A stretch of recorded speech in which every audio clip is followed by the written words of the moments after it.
ईमान से ऊपर से देखे खोया का कहा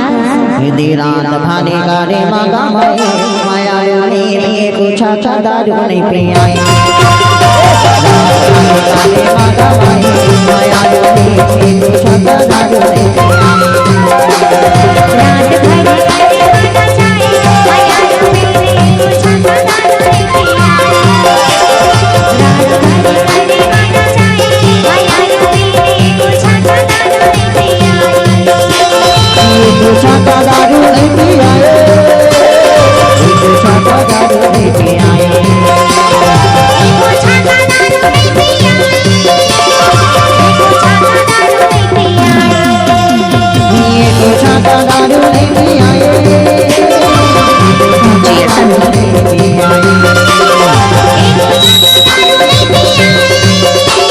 ये पूछा था दारू नहीं पियाई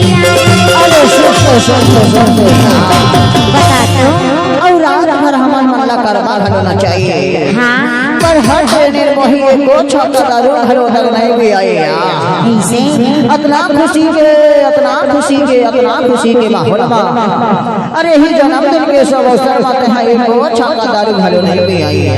अच्छा तो ग्रेज भर के था का कहा रात भरे गाने माना चाहिए माया ने छक्का दारू नहीं भी आए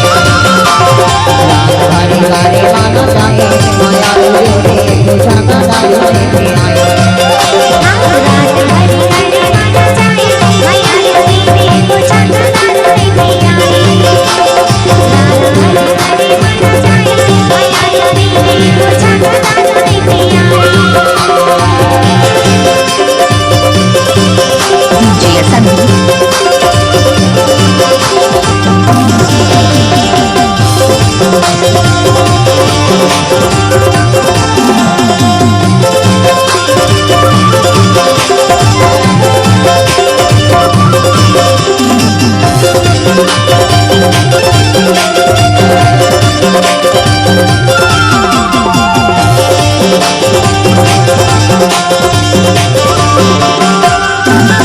सरेसान के छक्का बनाने धंधे बोतल दारू धंधे बोतल दारू सरेसान के छक्का बनाने धंधे बोतल दारू धंधे बोतल दारू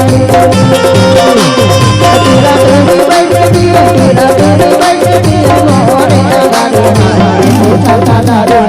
आया तेरा तेरी बैठ दिया हमारे दारू हमारे छक्का दारू आया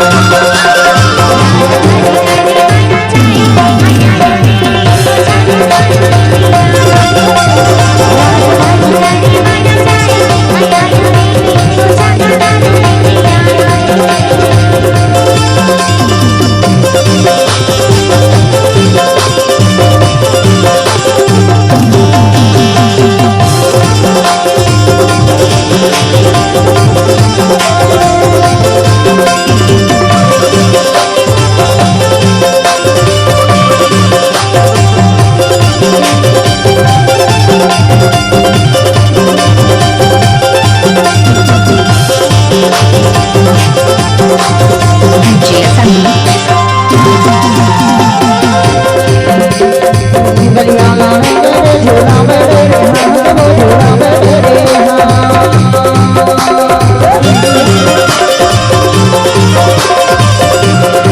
गलियां